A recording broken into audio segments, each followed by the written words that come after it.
മുത്തശ്ശിയുടെ മരണം പൂജയുടെ ജീവിതത്തിലെ അവസാന തണലും കെടുത്തിക്കളഞ്ഞു. വീടിനു മുന്നിൽ പന്തൽ കെട്ടിയിട്ടുണ്ട്. ബന്ധുക്കളും നാട്ടുകാരും വന്നിരിക്കുന്നു. മുത്തശ്ശിയുടെ ചേതനേറ്റ ശരീരത്തിനരികിൽ തകർന്നു തളർന്ന് പൂജയിരുന്നു. അവളുടെ കണ്ണുകൾ കരഞ്ഞു കലങ്ങിയിട്ടുണ്ട്.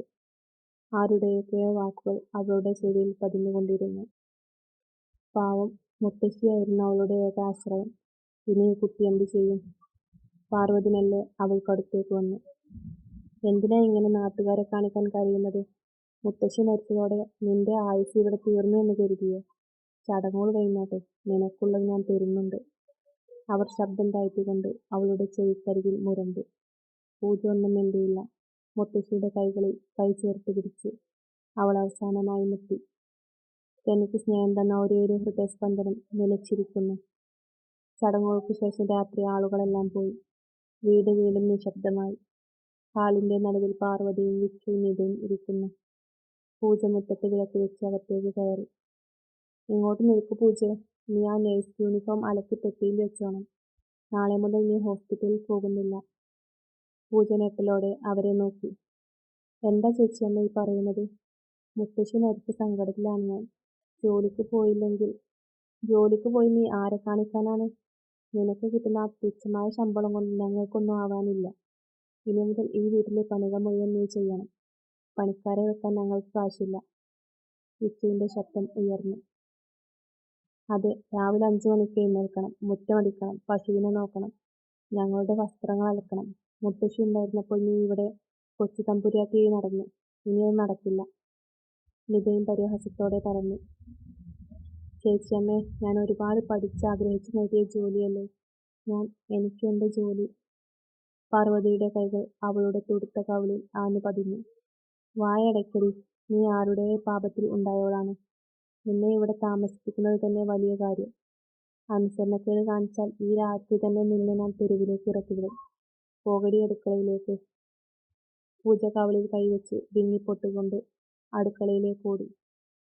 അവളുടെ സ്വപ്നങ്ങളെല്ലാം ആ രാത്രിയിൽ കത്തിയമർന്നു. ദിവസങ്ങൾക്ക് ശേഷം പുലർച്ചെ സമയം 5 മണി. കനത്ത മഞ്ഞും തണുപ്പും. പൂജ മുഷിഞ്ഞ ഒരു ചുരിദാറിട്ട് മുറ്റം തൂക്കുകയാണ്. അവളുടെ ആ തേജസ്സുള്ള മുഖം വാടിയിരിക്കുന്നു. കൈകൾ പരുക്കനായി മാറി. നിത ഉമ്മറത്ത് വന്നു നിന്ന് അവളെ നോക്കി. എത്രയൊക്കെ മാറിയാലും അവളുടെ സൗന്ദര്യത്തിന് ഒരു കുറവും വന്നിട്ടില്ലെന്നത് അവൾ അസൂയയോടെ ഓർത്തു. എടി, ചായ തിളപ്പിച്ചോ?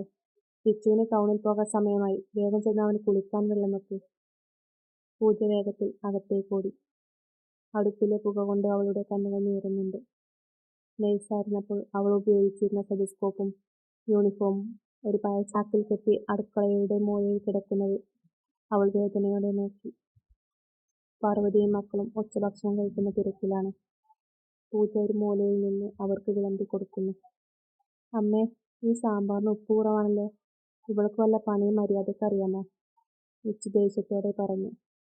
അവൾക്ക് ഹോസ്പിറ്റലിൽ പോയി ആളുകളെ വശീകരിക്കാനല്ലേ അറിയൂ. പൂജ, ആഹാരം വിളമ്പിക്കഴിഞ്ഞാൽ പോയി ആ പുറകിലെ പറമ്പ് വൃത്തിയാക്കണം. അവിടെ നിറയെ കാട് പിടിച്ച് കിടക്കുകയാണ്.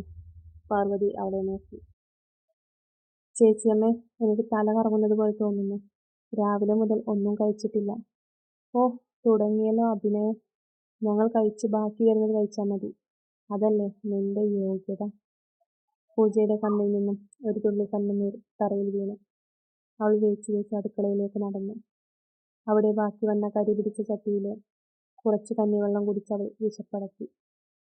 വൈകുന്നേരം തുണികൾ അലക്കാൻ പൂജ തോട്ടിലേക്ക് വന്നതാണ്. ആളുകൾ അവളെ കണ്ടപ്പോൾ സ്നേഹത്തോടെ നോക്കി. പൂജ, നീ എന്താ ഹോസ്പിറ്റലിൽ വരാത്തത്? നിന്നെ കാണാതായപ്പോൾ എല്ലാവരും ചോദിക്കുന്നുണ്ടായിരുന്നു. പൂജ നിറഞ്ഞ കണ്ണുകൾ അവരിൽ നിന്നും മറച്ചു. അത്, എനിക്ക് ഇപ്പോൾ പോകാൻ പറ്റില്ല. വീട്ടിൽ കുറെ തിരക്കുകളുണ്ട്. അവൾ അധികം സംസാരിക്കാതെ തുണികൾ അലക്കി വേഗം അവിടെ നിന്നും മാറി. അവളുടെ ഓരോ നിശ്വാസത്തിലും അനാഥത്വത്തിന്റെ കയ്പും നഷ്ടപ്പെട്ട സ്വാതന്ത്ര്യത്തിന്റെ നോവും ഉണ്ടായിരുന്നു. വലിയൊരു മരത്തിന്റെ ചുവട്ടിൽ ഉപേക്ഷിക്കപ്പെട്ട ചെറിയ ചെടി പോലെ അവൾ ആ വീട്ടിൽ വാടി തളർന്നു. സമയം രാത്രി 10 മണിയായതും പാർവതിയും നിതയും ഉറങ്ങാൻ പോയി കഴിഞ്ഞിരുന്നു. പൂജ അപ്പോഴും അടുക്കളയിലെ പാത്രങ്ങൾ കഴുകി വൃത്തിയാക്കുകയാണ്. ശരീരം ആകെ തളർന്നിരിക്കുന്നു.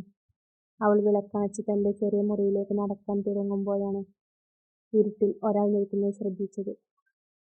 വിച്ചു ചുവരിലൊട്ടി നിന്ന് പൂജയെ തടഞ്ഞു. എന്താ ഇത്ര ധൃതി? പൂജ ഞെട്ടലോടെ പിന്നോട്ട് മാറി. വിച്ചു, എന്താ ഇവിടെ? ചേച്ചിയമ്മ ഉറങ്ങാൻ പോയില്ലേ? എനിക്ക് ഉറങ്ങണം, വഴിമാറ്. വിച്ചു ഒരു വന്യമായ ചിരിയോടെ അവൾക്കടുത്തേക്ക് വന്നു. അമ്മ ഉറങ്ങി, നിതയും ഉറങ്ങി. പക്ഷെ നിന്റെ ഈ സുന്ദരമായ മുഖം കണ്ടിട്ട് എനിക്ക് ഉറക്കം വരുന്നില്ലല്ലോ. മുത്തശ്ശി ഉണ്ടായിരുന്നപ്പോൾ നിന്നെ ഇങ്ങനെ അടുത്ത് കാണാൻ പോലും പറ്റിയിരുന്നില്ല. അവൻ പൂജയുടെ കൈ തന്റെ ബലമായി പിടിച്ച് അവനിലേക്ക് വലിച്ചടുപ്പിച്ചു. പൂജയുടെ ഉള്ളിൽ ഭയം ഇരച്ചു കയറി. വിച്ചു, കൈവിട്, എന്താ ഈ കാണിക്കുന്നത്? ഞാൻ നിന്റെ നിതയെപ്പോലെയല്ലേ?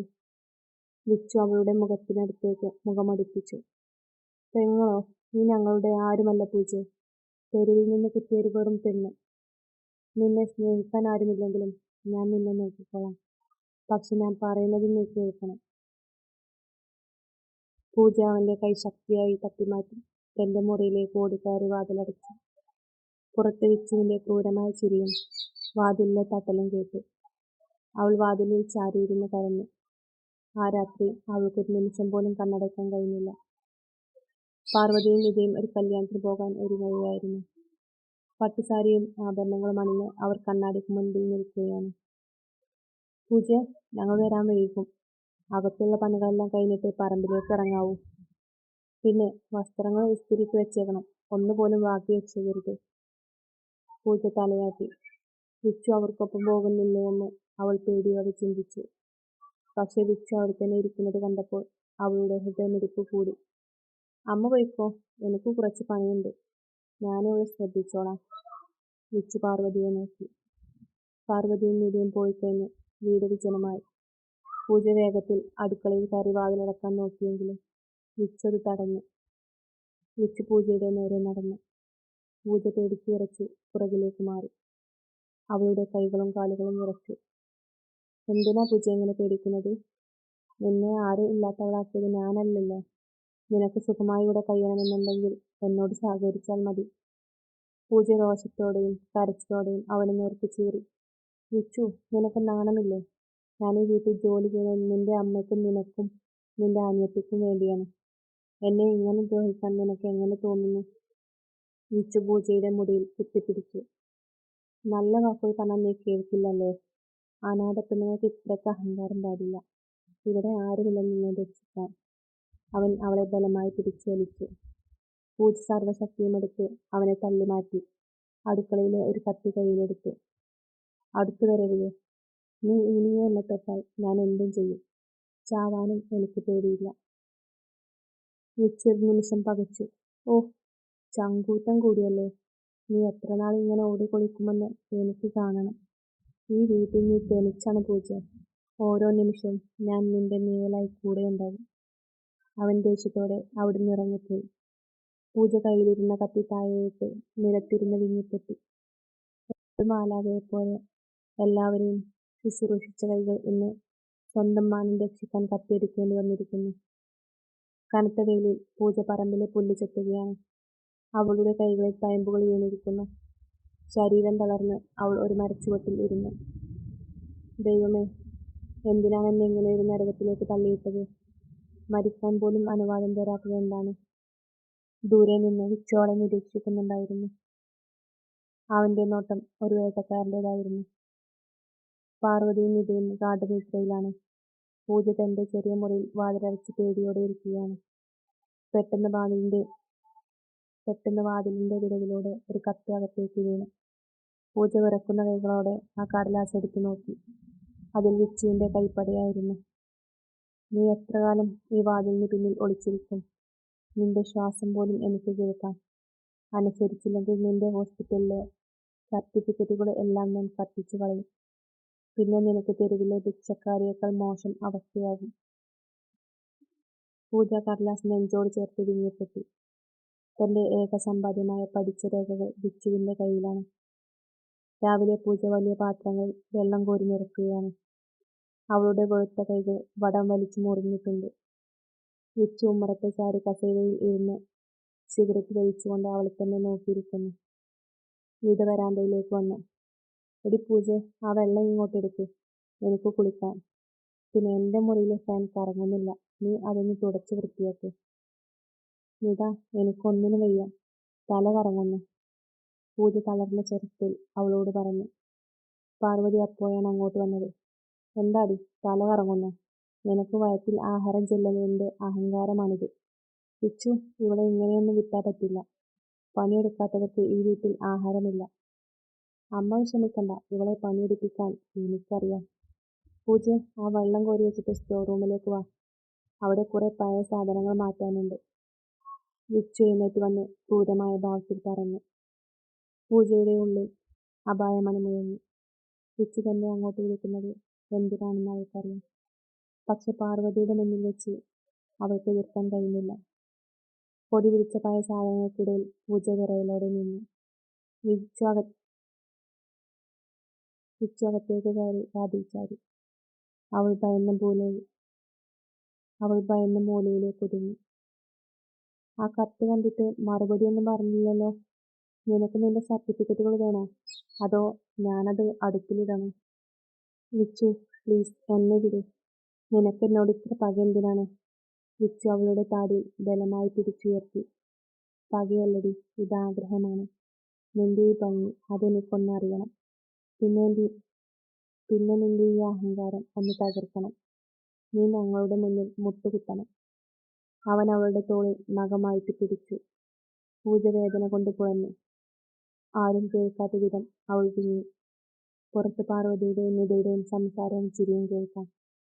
സ്വന്തം മകൻ ഒരു പെണ്ണിനെ ഉപദ്രവിക്കുന്നത് അറിഞ്ഞിട്ടും അവർ അത് കണ്ടില്ലെന്ന് നടിക്കുകയാണ്.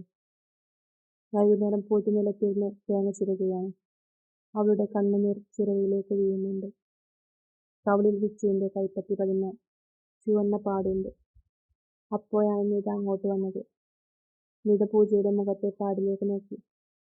ഓ, വിച്ചു നിന്നെ ഒന്ന് നന്നാക്കിയെടുത്തെന്ന് തോന്നുന്നല്ലോ.